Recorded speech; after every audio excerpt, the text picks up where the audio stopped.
Good afternoon and welcome to the latest in our series of ENO Center for Transportation webinars. Today we are discussing bus ridership with Dr. Simon Berrebi. Simon is a postdoctoral fellow at the Georgia Institute of Technology, where he conducts research on transit ridership. He's also developed and implemented a real-time dispatching method to avoid bus bunching, founded the dynamic transit operations software company Dynamic Time, and founded the MARTA Army, a grassroots transit ridership group with the goal to improve the transit experience in Atlanta. Today, Simon's going to talk to us about the reasons and potential solutions to bus ridership decline, specifically looking at data in Portland, Miami, the Twin Cities, and Atlanta through analysis of passenger counts and demographic data dating back to 2012. We're going to have plenty of time for questions at the end. Please feel free to enter questions in the question box at the side of your screen at any time, and we're going to get to as many of those as possible at the end of the presentation. And with that, I'm going to hand it over to you, Simon. Thank you, Alice, and thanks to the ENO Center for hosting me today. So what I'll be talking about is bus ridership trends, which I think most of you know have been declining every year since 2012 in the United States. And to do that, we have been analyzing bus ridership data on a hyperlocal level at 50,000 stops in those 4 cities. So this is research that we've been doing at Georgia Tech with Sanskruti Joshi, Taylor Gibbs, and Chandra Diffie, who were graduate research assistants and who have since then graduated, moved on to bigger, better things, as well as David Eder, who is a PhD candidate, and principal investigator, Dr. Carrie Watkins. And so today I'll start by giving you a little bit of background on these trends, and then I'll get briefly into the methodology that we have created in order to analyze those trends. And then we'll get into the results. I'll start talking about the impact of frequency on ridership, because that is the predominant factor affecting ridership both on a local and disaggregate level. And then we'll get into some of the causes by looking at the local characteristics that are associated with ridership decline. And finally, we'll get into the conclusions and some of the policy implications. So starting with the background, as many of you are already aware, bus ridership in the United States attained its lowest level ever recorded in history in 2018. That was following 6 years of consecutive decline. And so when we think of the history of bus ridership data, that started in 1965 when the American Public Transit Association started keeping track. But in fact, 2018 may very well have been the lowest bus ridership year since even much longer than that. And so that's something that is worrying, especially because some of the conventional methods that researchers have been using to understand and predict bus ridership just don't really seem to apply in recent years. So here, for example, you're looking at, on the right panel, ridership in million passenger trips for the 40 largest transit agencies in 2012 as a function of vehicle revenue miles in million on the horizontal axis. And what I want you to notice is that there's a clear positive linear relationship. The transit agencies that provide the most service get the most ridership, and that makes sense. But when you look on the right panel at the percentage change between 2012 and 2016, what you see is just a random cloud of points. There doesn't seem to be any relationship. And what's worse is that the vast majority of transit agencies lost ridership in those 4 years despite increasing service. And so, when you look at this, of course, you should take into consideration that there are, in many agencies, deep service cuts during the recession between 2008 and 2012, but nonetheless, the fact that in recent years, frequency and vehicle revenue miles have increased overall without leading to any increase in ridership is something that should concern everyone. And so in order to better understand these trends, we decided to focus on a hyperlocal level by using automated passenger counts generated by devices inside the vehicles that essentially count the number of passengers boarding and alighting buses at every stop. And so for that, we identified 4 main case studies. TriMet in Portland, Oregon, Metro Transit in Minneapolis, St. Paul in Minnesota, MARTA in Atlanta, Georgia, and Miami-Dade Transit in Florida. So for this analysis, we defined route segments. And so these route segments are clusters of 7 to 14 adjacent stops on the same route and direction combination. And surrounding these route segments, we collected population, jobs, and demographic data from the American Community Survey and the LEHD, both data sources coming from the American Census Bureau. And so we collected these data within a quarter-mile radius, which typically corresponds to the walking distance to the closest bus stop. And so now I'll present some of the results, and I'll start with frequency. And first, looking at just one point in time in 2012, or in the case of Miami, 2013, we wanted to see what is the relationship between ridership and frequency. And so here, the band that's highlighted in yellow corresponds to the elasticity. You can see that in all 4 cities, the elasticity is greater than 1, and it's statistically significant. So in other words, ridership at one point in time is elastic to frequency.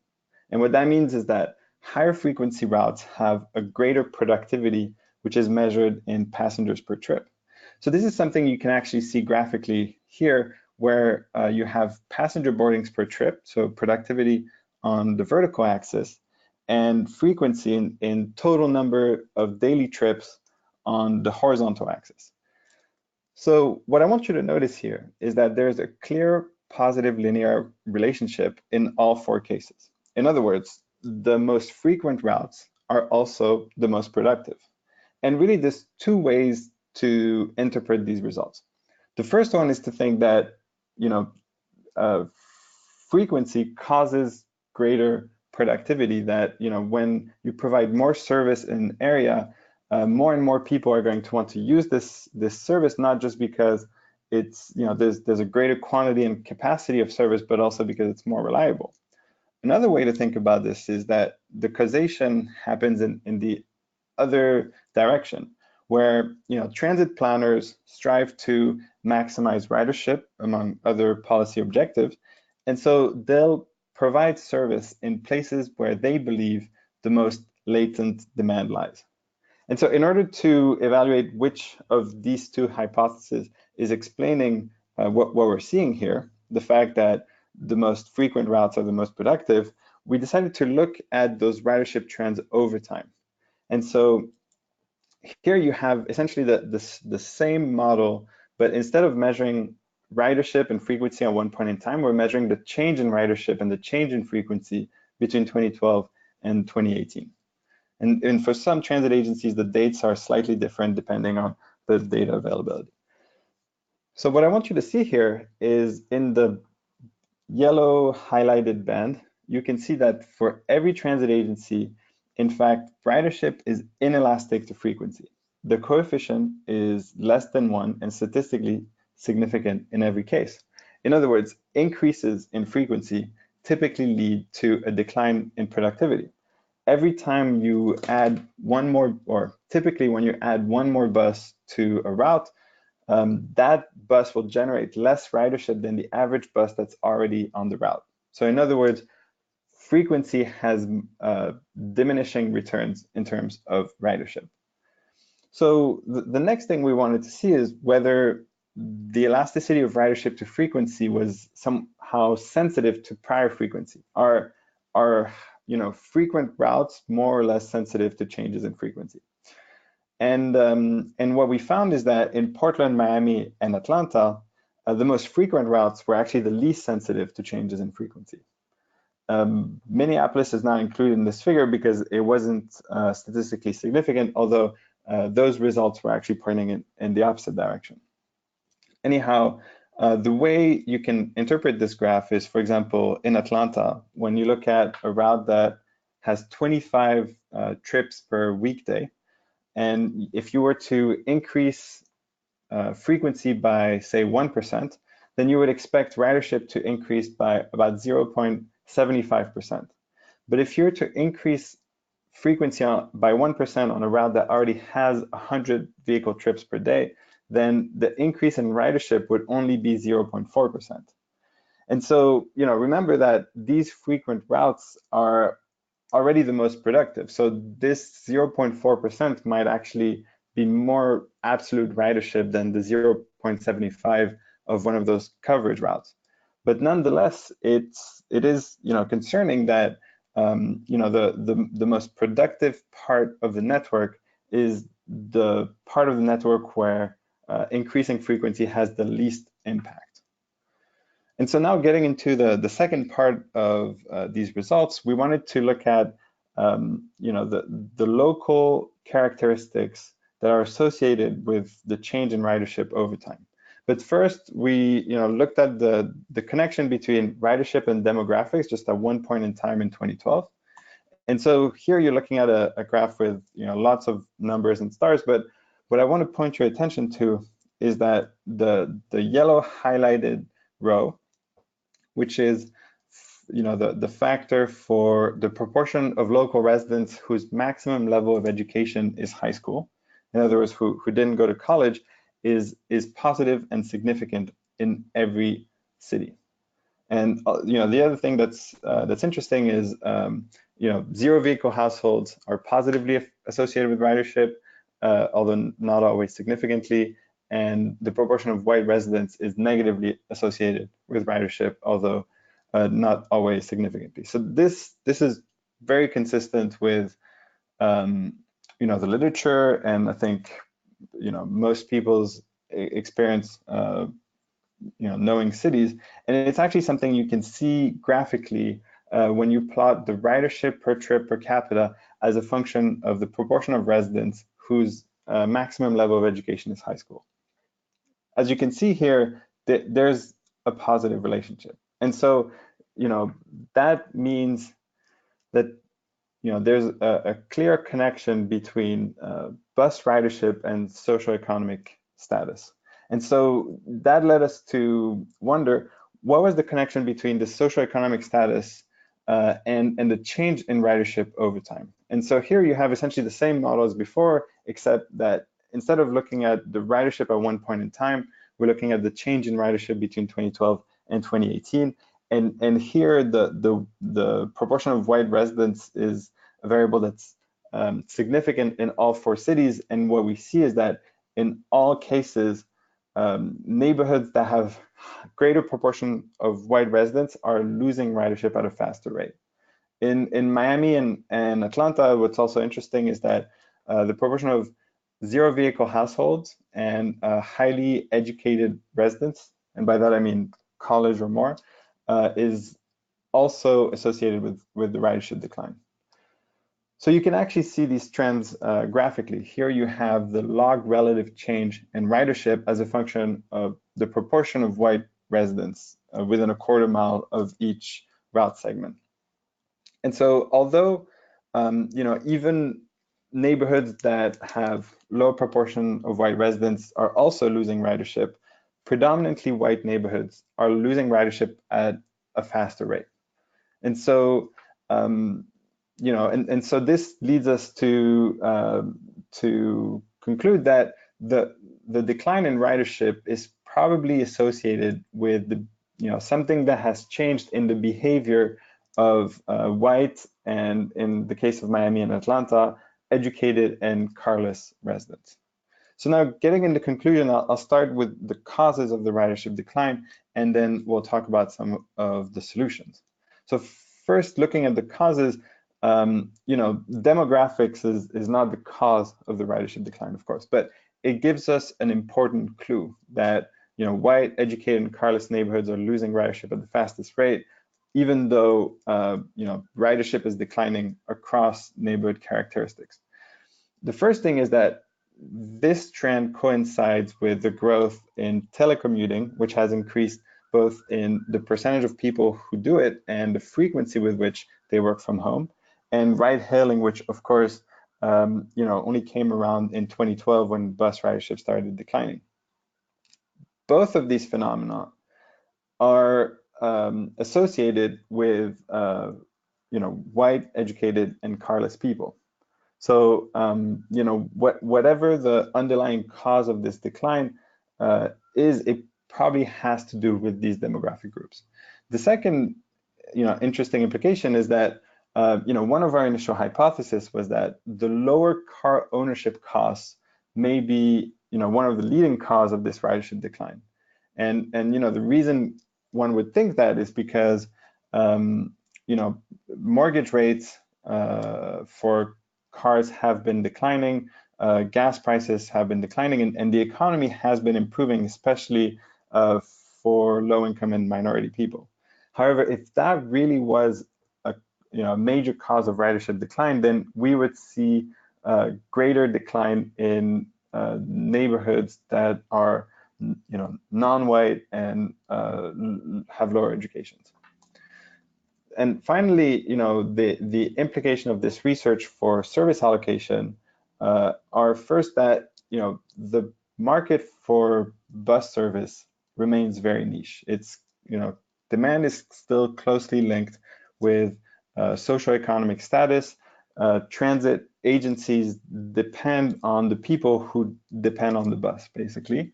And so, not only that, but the most productive routes are already the most frequent. And so the opportunity to allocate service from, coverage network towards the core routes is unlikely to generate as much ridership as these routes are already producing per bus, while at the same time, of course, creating all of the equity issue of removing access from people who rely on these services to access opportunities.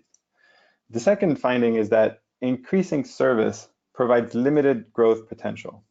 So not only is ridership inelastic to frequency, but the frequent routes are the least sensitive to changes in frequency. And so that gets back to the implication I just mentioned, that prioritizing the core network is likely to produce diminishing returns.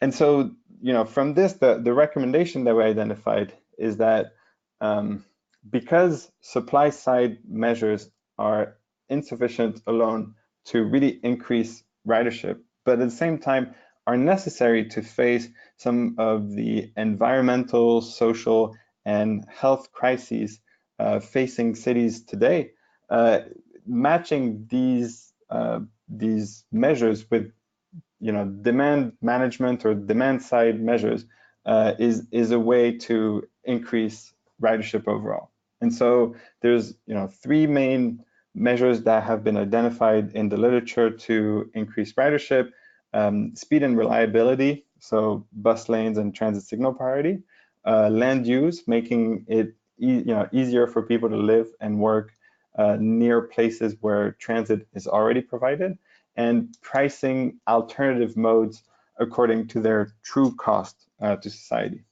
And so when you think about these measures, this is the kind of thing that that places like Seattle, cities in Canada and in Europe, which have managed to increase in ridership in recent years, have been doing. And I think this is the direction in which transit agencies should look in order to reverse this trend. So with this, I will thank everyone who is listening. I'll also thank my collaborators, Sanskruti Joshi, Taylor Gibbs, David Edward, Chandra Diffie, and Dr. Carrie Watkins. And I will take any questions if we still have a little bit of time. Great. Thank you so much, Simon. We have lots of questions and a little bit of time. Really good information, really good models. There's a lot of questions that have come in about some specifics of the methodology. And I think it might be best we can make sure that we post these slides and any supporting information on our website. People can go and check that out and really dive into that on their own. There's a couple questions. I'm going to start with some hard, higher level questions instead. Can you talk a little bit about, after looking at these findings, if you see any relationship between the entrance of TNCs and how people of different demographics might be changing their travel patterns and what impact that might have on bus ridership? So I can't speak for this besides the fact that the places where ridership is declining are places where the demographics of TNCs happen to live. But I think that's the extent to which I can speak for that. There has been a lot of studies recently about the relationship between TNC entrance at the metropolitan area level and ridership. But these studies, have, as far as I know, have never looked at this issue on a local level. But I can tell you that this is something that we are looking at, and I hope to be invited again for a webinar on this subject next year. Excellent. We're looking forward to some good research. Can you talk a little bit more about, when you're looking at bus frequencies, you talked about sort of higher frequency, lower frequency, but can you dive a little bit more into exactly what that means? So are we talking about the difference between 30 minutes and 15 minutes, or 10 minutes and 12 minutes? Where do you see sort of the biggest changes, and where would you sort of break up those bins in terms of looking at different frequencies? And yeah. So the way we think about frequencies here is per day.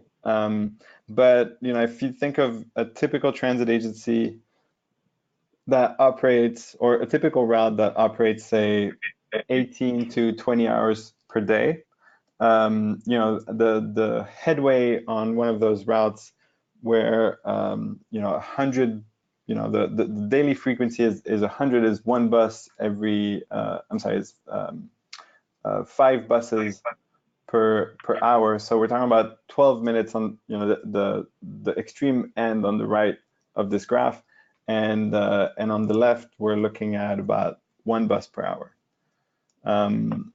So as you can see here, the curve, the slope of the curve is very steep at very low frequencies, and then flattens out as you look at higher frequencies.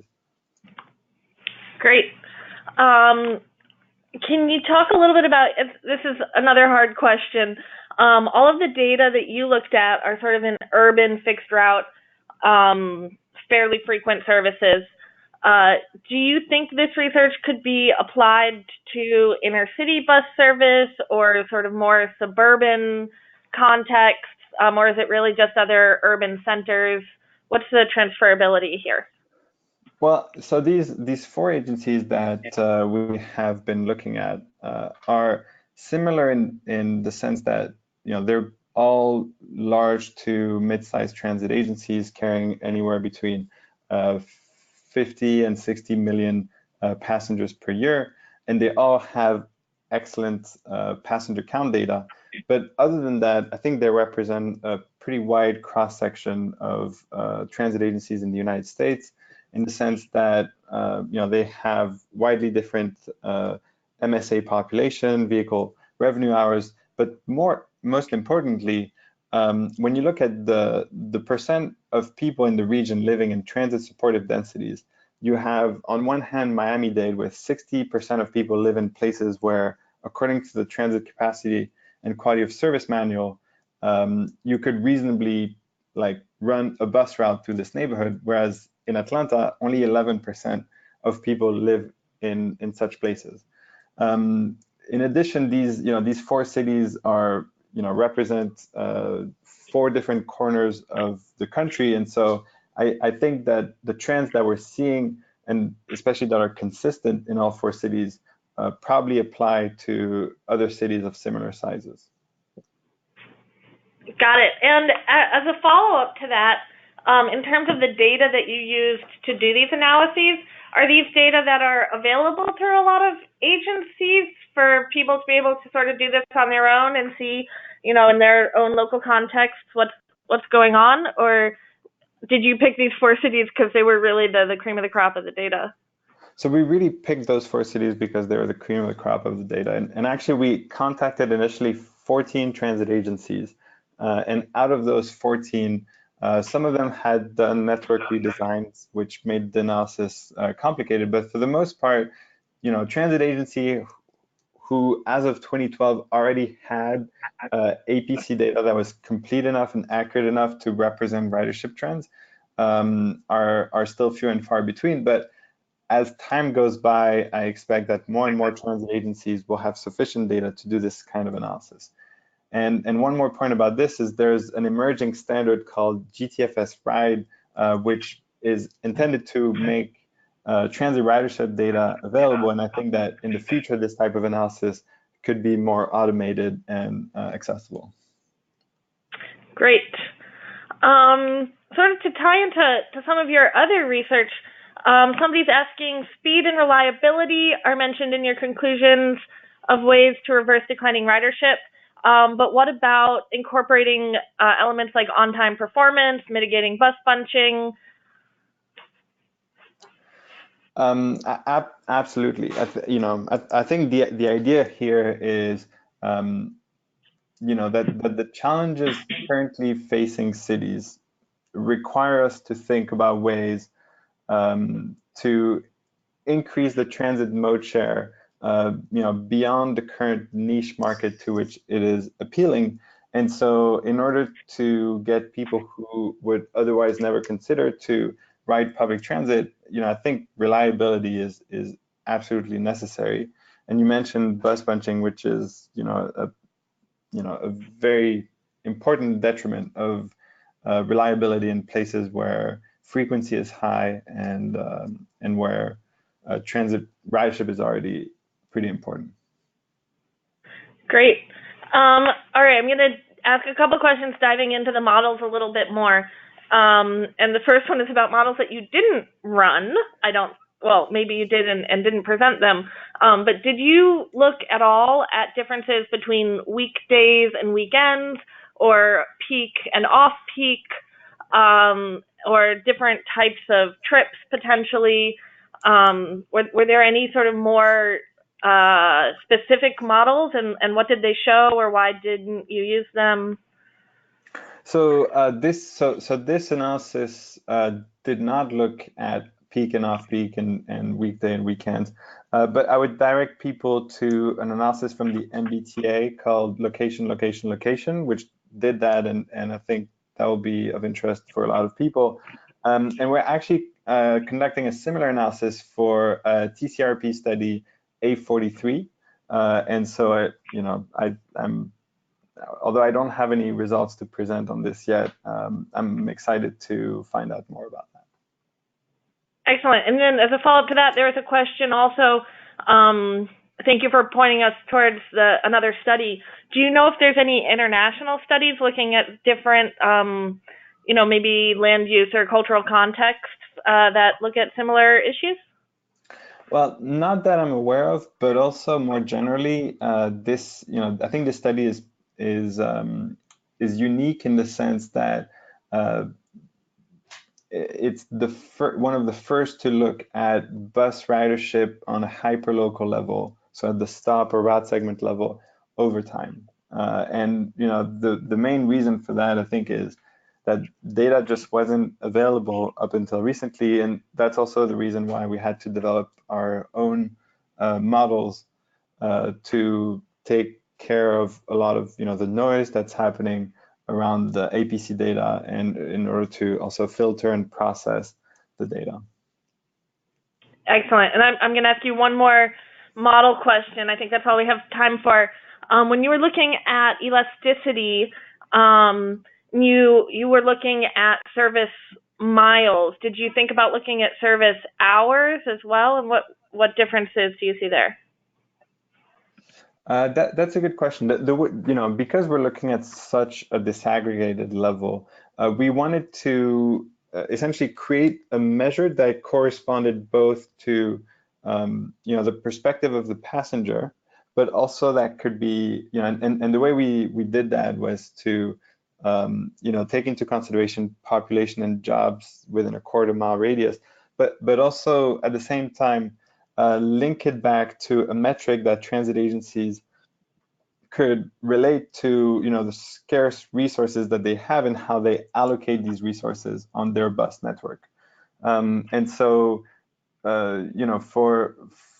for us, the bus stop or the route segment, which is just a collection of 7 bus stops, is really the closest thing to the decision process that transit agencies have to make of whether we're going to run this bus on Route A or Route B. Great.